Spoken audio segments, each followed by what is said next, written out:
இப்போ நாம் ஒரு விருந்தினர் வீட்டுக்கு போனால் எத்தனை நாள் நம்முடைய விருந்தினர் வீட்டில் இருக்க முடியும்?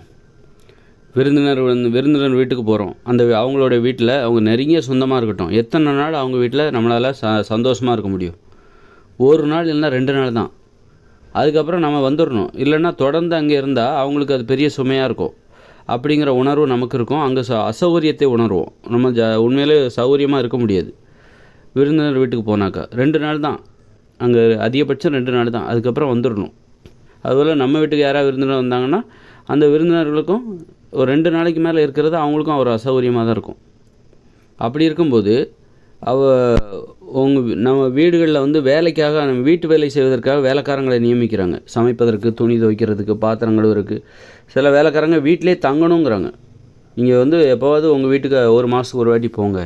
அப்போ நாள் முழுதும் ஒருத்தரை நீங்கள் தங்க வைக்கிறீங்க அப்படின்னா உங்கள் வீட்டுக்குள்ளே அந்த வீட்டு வேலைக்காரர்களுக்கு எவ்வளோ அசௌகரியமாக இருக்கும்னு நினச்சி பாருங்கள்.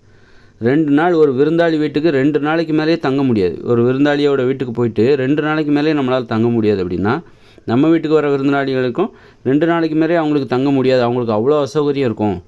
ஒரு சுதந்திரமாகவே இருக்க முடியாது. அப்படின்னா நீங்கள் வீட்டு வேலைக்காக உங்கள் வீட்டில் நிரந்தரமாக ஒருத்தரை உட்கார வைக்கிறீங்க, வீட்டு வேலைக்காக தினமும் உங்கள் வீட்டுக்குள்ளே ஒருத்தரை வேலை செய்ய வைக்கிறீங்கன்னா அவங்களுக்கு எவ்வளோ அசௌகரியமாக இருக்கும்னு நினச்சி பாருங்கள். அவங்களால நிம்மதியாகவே இருக்க முடியாது. ஒரு ரிலாக்ஸாக சாஞ்சி படுக்க முடியாது. சில வீட்டு வேலைக்காரங்க அங்கேயே தங்குவாங்க. எங்கே வேலை செய்கிறாங்களோ அதே வீட்டிலே தங்குவாங்க. அவங்க என்ன பண்ணுவாங்கன்னா, முழிச்சிருக்கிற வரைக்கும் தன் சொந்த வீட்டில் எப்படி ஒரு சாஞ்சி ஒரு படுத்து தூங்கி எந்திரிச்சு உட்கார்ற மாதிரி ஒரு சுதந்திரமாக அவங்களால உட்காரவே முடியாது. எப்போவும் நம்ம ஆஃபீஸில் போய் நம்ம வேலையை பார்க்குறோம், ஒரு தொழிலை பார்க்குறோம் அப்படின்னா அங்கே நம்ம எப்படி இருப்போம்? ஒரு வீட்டில் இருக்கிற மாதிரி இருக்கவே மாட்டோம். ஒரு அப்படியே சாவகாசமாக படுக்கிறது, அந்த மாதிரி வேலைலாம் நம்ம ஆஃபீஸில் பண்ண மாட்டோம். அப்போ ஏன் ஆஃபீஸ் விட்டு நம்ம எதுக்கு வீட்டுக்கு வரோம்? ஆர்வமாக ஏன் வீட்டுக்கு வரோம்? வீட்டுக்கு வந்தால் நம்ம சுதந்திரமாக இருக்கலாம். நம்ம உடல் அசைவுகளுக்கு ஒரு சுதந்திரம். நம்ம கால் நீட்டி படுத்துக்கலாம், அதில் காலை தூக்கி டேபிள் மேலே தூக்கி வச்சுக்கலாம். எப்படி வேணாலும் ஒரு லுங்கி கட்டிக்கிட்டு, எப்படி வேணாலும் சட்டை கிட்ட இல்லாமல், எப்படி வேணாலும் நம்ம சுதந்திரமாக இருக்கலாம். ஒரு வீட்டுக்கு வந்தால் அப்போ அத்தகைய சுதந்திரம் வீட்டில் இருக்குது. அதனால தான் ஆர்வமாக வரும்.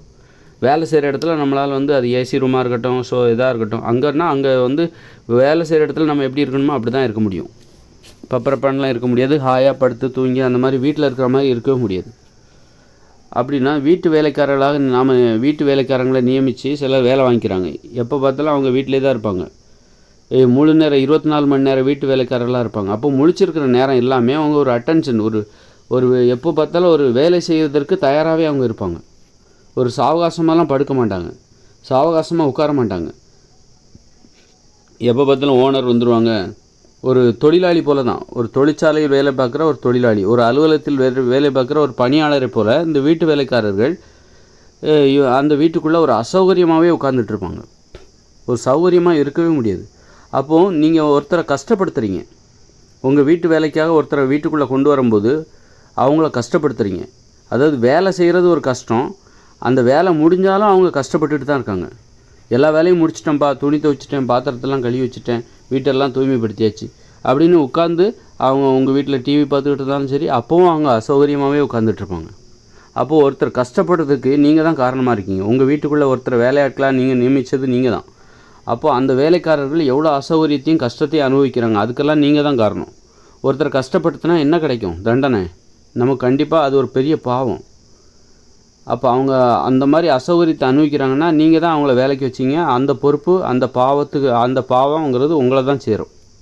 அதனால் உங்கள் வீட்டு வேலை செய்வதற்காக யாரையும் வீட்டு வேலைக்காரர்களாக யாரையும் நியமிக்காதீங்க. உங்கள் வேலையை நீங்களே செய்யுங்க. நம்ம வேலையை நாமளே செய்வோம். வீட்டு வேலைக்காரர்கள் என்கிற பேரில் நீங்கள் யாரையாவது வீட்டுக்குள்ளே அனுமதித்து அவங்கள வேலை வாங்கி அவங்க அசௌகரியமாகவே அந்த வீட்டில் இருக்கிற வரைக்கும் ஒரு அசௌகரியத்தையே உணர்வார்கள். நிம்மதியாக தூங்கக்கூட மாட்டாங்க, நிம்மதியாக தூங்கவும் முடியாது. ஏதாவது சின்ன சத்தம் கேட்டாலும் அவங்க தான் பொறுப்பு. டக்குன்னு எந்திரிச்சு அது என்ன ஏதுன்னு பார்க்கணும். அவங்களால ஒரு நிம்மதியாக ஒரு சொந்த வீட்டில் தூங்குகிற உணர்வு அவங்களுக்கு. அப்போது ஒருத்தரை கஷ்டப்படுத்துறதுக்கு நீங்கள் காரணமாக இருக்கக்கூடாது. அந்த வீட்டில் நீங்கள் வீட்டு வேலைக்காரங்களை வச்சு வீட்டு வேலை செய்கிறீங்கன்னா நீங்கள் பாவத்தை செய்கிறீங்கன்னு அர்த்தம். நீங்கள் பாவம் செய்கிறீர்கள், ஒருத்தரை கஷ்டப்படுத்துகிறீங்க. அவங்களுக்கு அது வேலை வாய்ப்பு, சம்பளம் கொடுக்குறீங்க, அது வேறு விஷயம். வீட்டுக்குள்ளே அப்படி ஒரு வேலை வாய்ப்பை நீங்கள் கொடுக்கக்கூடாது. வீட்டுக்குள்ளே அவங்கவுங்க வேலையை அவங்கவுங்களே செய்யணும். ஒரு வீடுன்னா நீங்கள் சௌகரியமாக இருப்பீங்க, அது உங்கள் வீடு. ஆனால் அது வீட்டு வேலைக்காரர்களுக்கு அது இன்னொருத்தருடைய வீடு. அப்படிங்கும்போது அது வேலை செய்கிற இடம் அவங்களுக்கு. உங்களுக்கு வேணால் அது வீடு. ஆனால் வீட்டு வேலை செய்கிறவர்களுக்கு அது ஒரு அலுவலகம். அந்த வீடு என்பது ஒரு அலுவலகம். நம்ம அலுவலகத்தில் போய் நம்ம என்றைக்கா நாம் வேலை பார்க்குற அலுவலகத்தில் ஒரு தொழிற்சாலையில் நம்ம என்றைக்கா சாவகாசமாக படுத்து கிடப்போமா? கிடக்க மாட்டோம். ஏன்னா அது அலுவலகம், நமக்கு தொழில் செய்கிற இடம். அந்த இடத்துல நமக்கு அப்படிப்பட்ட ஒரு சௌகரியம் நம்ம அதை விரும்பவும் மாட்டோம், அதை அப்படி இருக்கவும் மாட்டோம். அப்படி இருந்தால் நம்மளால் அந்த வேலையை சிறப்பாக செய்ய முடியாது. ஆனால் வீட்டு வேலைக்காரர்களுக்கு நமக்கு வேணால், இப்போ உங்களுக்கு வேணால் அது உங்களுக்கு அது வீடு. ஆனால் உங்கள் வீட்டில் வேலை செய்கிறாங்க பாருங்கள், அவங்களுக்கு உங்கள் வீடு என்பது ஒரு அலுவலகம், ஒரு தொழில் நிறுவனம் அல்லது அலுவலகம்னே வச்சுக்கோங்க. அவங்க அலுவலகத்தில் இருப்பது போல தான் இருப்பாங்க. உங்கள் வீட்டில் வேலை செய்கிற வேலைக்காரர்கள் உங்கள் வீட்டில் உங்களுக்கு வேணுமானால் அது வீடு, அவர்களுக்கு இது அது ஒரு அலுவலகம். அப்போ அந்த அலுவலகத்தில் 24 மணி நேரம் பணியாளர், தூங்குகிற நேரம் தவிர அவங்க எப்போதுமே தூங்கும்போது கூட ஒரு விழிப்புணர்வோடு தான் தூங்கிட்டு இருப்பாங்க.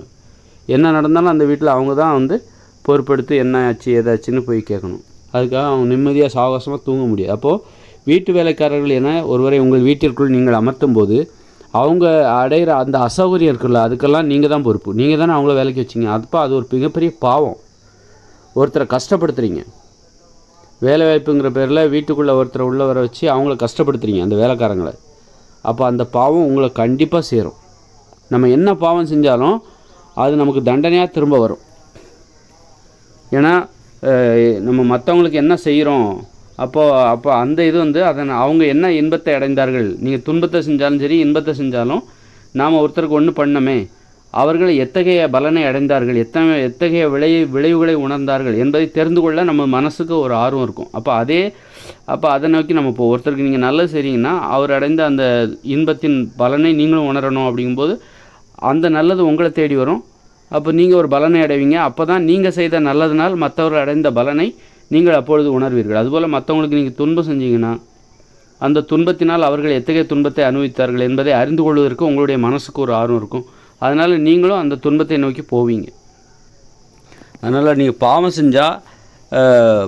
செஞ்சால் அதற்கான தண்டனை கண்டிப்பாக உங்களுக்கு உண்டு. தண்டனையிலேருந்து யாருமே தப்ப முடியாது. அது இயற்கையாகவே அந்த மூளையின் செயல்பாடு அப்படி தான் உங்களை கூட்டிகிட்டு போகும்.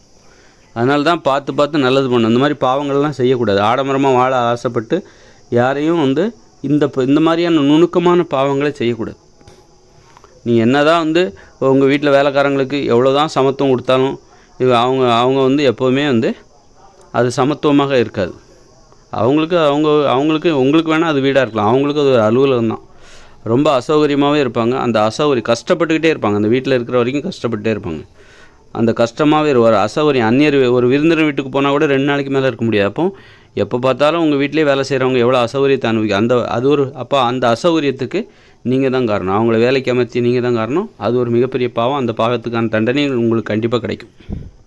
அப்போது அந்த தண்டனையிலேருந்து தப்பிக்கணும். அந்த தண்டனையிலேருந்து தப்பிக்கணும்னா உங்கள் வேலையை நீங்களே செய்யுங்க. அவங்கவுங்க வேலையை அவங்கவுங்களே செஞ்சுங்க.